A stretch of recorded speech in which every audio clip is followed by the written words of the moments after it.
part of what the feminine principle is doing here is it's making a very special connection with that absolute potential that is frozen without time, right? There's no time flowing in that space yet. The feminine principle represents the flow of time, the beginning of the interval of space and time itself.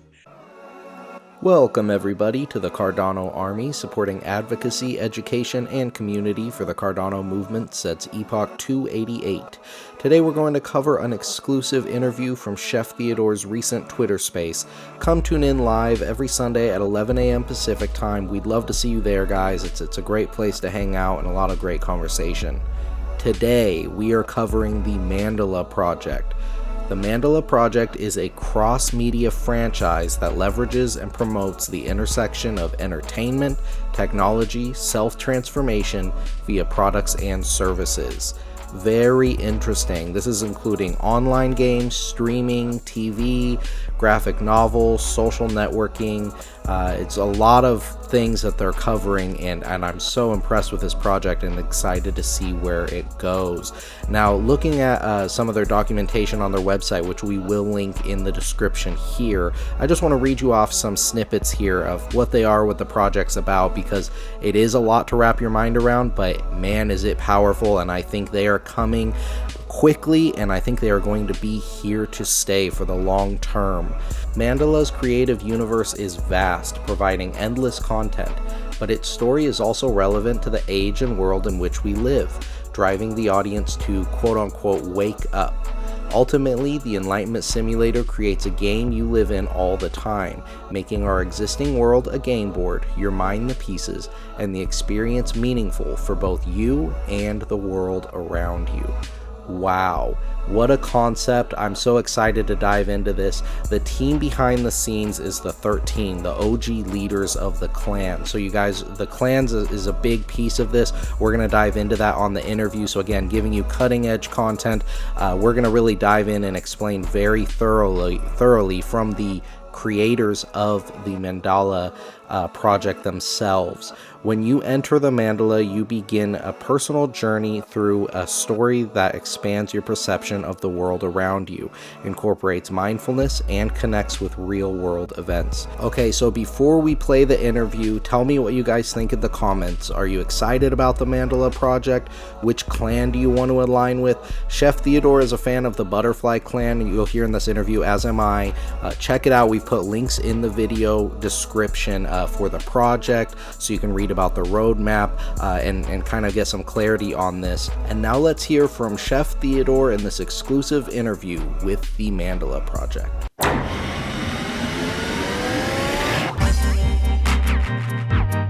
Welcome to the Chef Pool Twitter space. And now here he is, your host, Chef Theodore. Now, without any further ado, Ron, welcome to our Twitter space. We're all really looking forward to hear what you guys have for us. Welcome. Hey, welcome. Thank you. Thank you, Chef, for inviting me. And thank you to Macroman. Last week, you introduced Mandala to this community, and you did a really excellent job on doing that as well. And thank you to all the stake pool operators that shared your story and your mission and what your pools are doing. So I really enjoyed that. So yeah, my name is Ron. I'm the stake pool operator of Decentralized Reality. I'm also one of the co-founders of Spakra. But I came here actually to talk about the exciting project Mandala that Spakra has partnered with. So yeah, Spakra's mission is, as a trade guild, is to represent and support stake pool operators so we can maintain a healthy, secure, and decentralized Cardano network infrastructure. And we've done this primarily through education on setting up a stake pool. But I mean, we see right now that one of the best ways that we can serve stake pool operators is to provide information on opportunities that are coming up that can help SPOs build their delegation base. The app that we're helping develop is really we're designing this in a way to incentivize delegation for stake pool operators through the gamified way of growing the network and gathering the critical mass, which goes along with the narrative of the Mandala lore that we're all actively participating in. So the lore is centered around lore of Mandala. It's centered around what we've actually. I mean, it's they're comic and graphic novels that are. It's like fiction, like touching reality, and we've really seen like the truth of our current paradigm, where I mean, humanity has essentially been enslaved and kept subdued by the centralized control grid. And this is in the narrative I'm speaking of, and it's really actually like in reality right now. So the 13 in the story, those are the main characters. Their mission is to bring or gather the critical masses to awaken humanity through raising the conscious awareness to take action and control of our inherent sovereign power to correct the timeline and bring us back into harmony with the earth, living in synergy and the natural state of abundance. So you'll notice that the project logo is actually the Sri Chakra Mandala, which is the mother of all chakras and yantras. That's because all are derivatives from this one. And it's actually, it lays out the path for individual enlightenment and the creation of abundance. And there's a lot more to unpack from this ancient symbol, which is based on sacred geometry, and humanity was gifted with this thousands of years ago. But I'm not going to go into all that here. I just want to point out one more thing, that the Sri Chakra it's not specifically tied to any one religion, and it's agnostic in that way. And actually that in the same way, Mandala Project, it's blockchain agnostic, and it aims to be interoperable between the chains. Mandala is building and working with the Cardano community because of the natural synergies and shared ethos of the project.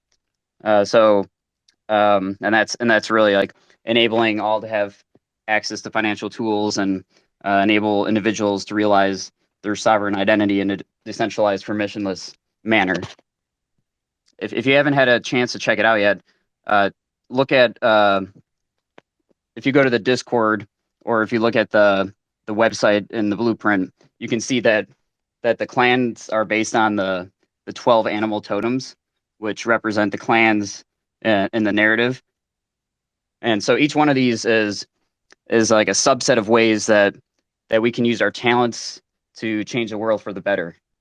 When you look at these, I mean, naturally you may identify with many of them, but the idea is that you really meditate on which one is like core to your way of bringing about change into the world.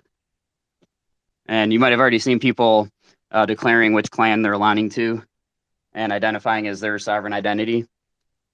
That's the idea that we're promoting through the PFP sovereign NFTs. It's a perfect opportunity for stake pool operators that are looking for another way to build up their delegation base and building up a community around your pool mission. The clan app will be a really clean, simple user interface where you connect your wallet. You'll be able to align with a clan and then delegate to a clan stake pool. And so you'll receive the normal ADA rewards, but then you also receive Mandala token rewards. There was a mention of DeFi too in the thing. So will that be kind of like you'll be able to stake the token, you do some yield farming or liquidity providing for that, or how's that going? Yeah, so we're, like I said, Mandala Project is multi-chain. So a lot of what we're looking at with DeFi 2.0 isn't fully functional. It's still like being tested in a Cardano ecosystem, and it could be a while before we have that online. But in parallel, we're working on some other chains, and so it will have that DeFi 2.0 aspect of taking the token, staking them, earning more yield, and so these are going to be the same tokens that we're going to be using on both chains. It's just being able to bridge them over. They basically hold amount of coins, and they earn interest on that, and they just continue to build the treasury. And then the treasury, the interest that the treasury makes pays out to people, and then there's no like the same, you can't have the same kind of rug pull, basically, correct? That's right. And actually, there's another mechanism that was introduced that is called bonding, and that may not be the best term, but I mean, it's essentially where people are providing liquidity pool tokens that are interest bearing, and then the treasury actually owns those, and those back. So every time the treasury mints more tokens that are given to the stakers as rewards, they have to be backed by the liquidity pool tokens or other digital assets that are giving the value. So I have a couple questions regarding the clan application and how is that going to be working with the stake pools. First of all, like, are the I know I've asked you that on a private DM, but I'm pretty sure audience will have the same questions as me. If let's say Ceph Pool is actually aligned with a butterfly clan, could the delegators that are on Ceph Pool, they have the lion, for example, NFT. PFP. Are they going to be able to stake the lion with a butterfly clan? So there's going to be clan missions. So if so the PFP comes into play where you're going to be able to select which one you want to identify as, and that one after you connect your wallet, and then you will declare your clan and align with it, and then you can participate in the clan missions. But as far as like delegating to pools, at this point, I think we're going to allow anybody to delegate to any pool, even if you don't have like a PFP NFT. And then if you don't and you want to align with a clan, you can still do that, but it will be like a stock image of like just one of the clan animal images that'll be representative of your avatar. What is the timeline for all this? Like, when do you think that the application or any of this will happen? Will that be in 2022 or? Oh, most definitely. Yeah. So the app, we're rapidly developing this, and so part of it is bringing it out to the community to start talking to SPOs that would be interested in this, building up like the initial pools that want to participate, and also like helping to make sure that we get the design right when we bring this to the ecosystem. But yeah, timeline, we are looking. We'd really like to launch by the end of this month with this app, like with the basic functionality of delegating to a pool and to start taking advantage of like the gamification aspects of like which I haven't even really touched on that. Actually, one of the biggest parts of this app is creating groups. So there's like, so each group that you create is a circle of 12, and there's 3 ways of building those circles. So you can have 12 from any clan, which is called a cell, and then there's 12 from the same clan, which is a fellowship, and then there's 12 from each clan, which promotes like interoperability between the clans, and that's called a circle, and that's like the elite like cell, so to speak. And each of those that you form give different token rewards, and there's going to be a leaderboard. So we're all like cooperatively competing in this gamified way of building circles, and actually once you build a circle, you can actually form bigger groups with those circles. So and it goes along with the same like gathering 12. So once you form or gather 12 circles, that is what's called a tribe, and then that would yield even more token reward and put you up further on the leaderboard. And this is essentially just building a community around like a particular mission that the circles were originally formed for, and that translates like directly into building up delegation for a pool. 12 from each clan is a circle. So you're saying you have like 12 people in the Lion Clan, 12 people in the Dolphin, and all the other ones, and then together they form a circle. So it's 12 individuals one from each clan is a circle. Okay. So you'd have one person from each one of the clans to form a circle of 12 people. Okay, that makes more sense. And then a tribe would actually be 12 circles. So that's like what you said, like 12 people from each clan all joining together to form a tribe. And then 12 tribes is a confederation. That's awesome. That's right. So you can see how this really starts building, and it really, like, I mean, if you look more into like what a mandala is and how it like starts like at the Bindu point and emanates outward as like you go through the different chakras and on your path to enlightenment. I mean, you can see how like we're building this out by like bringing humanity together on these central points and expanding outwards. I think the original 12 is just a starting point, and then eventually, I mean, this is a decentralized world, right? So I mean, there's nothing really stopping people from forming groups and circles around like subsets of these different clans and coming up with like their own totem and like way of representing their sovereign individual nature or sovereign organization, really. I mean, because what we really aim to see with this is like how we're bridging like the DAO treasury building aspects like that is already starting on other chains, and then bringing that over into this as it comes online in Cardano, and really just taking that blueprint and enabling people to use that and build up their own DAO treasury. So that's like ultimately where we see this going. Jesus, that's Cardano doesn't know what's coming. That sounds great. These are breaking news. These are breaking news over here from Ron. I just have one more question. I'm sorry, I know that I'm taking a lot of time, but Ron, you said that you're trying to have the application launched by end of this month. Let's say beginning of next month or whatever.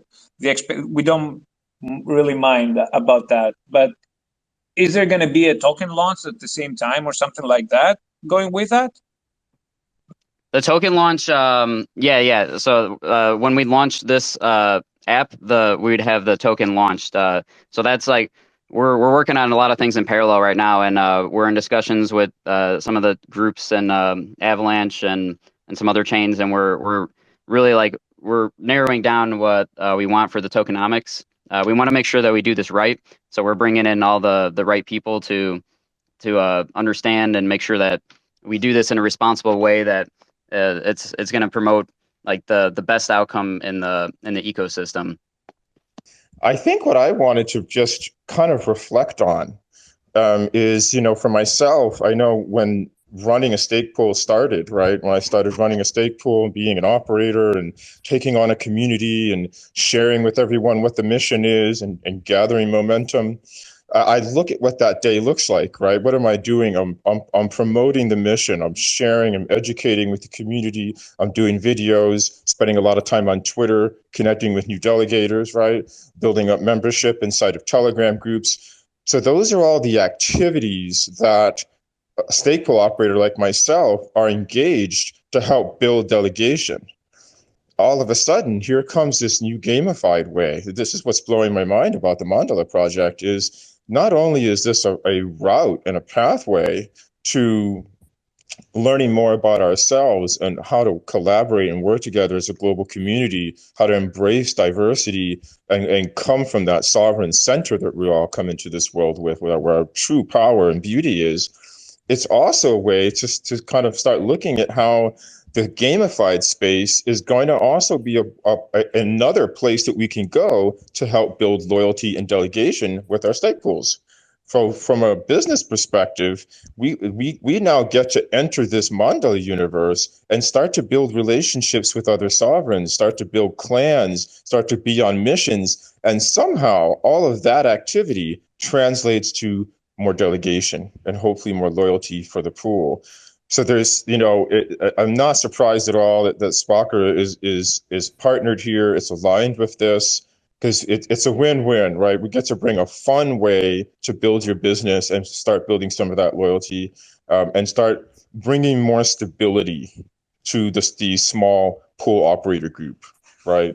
We need them as much as we need any of these other groups. And so it also helps to promote decentralization in its truest sense. And I love the idea. I mean, I can only imagine what it's going to be like to start to interact with, others from other chains, right?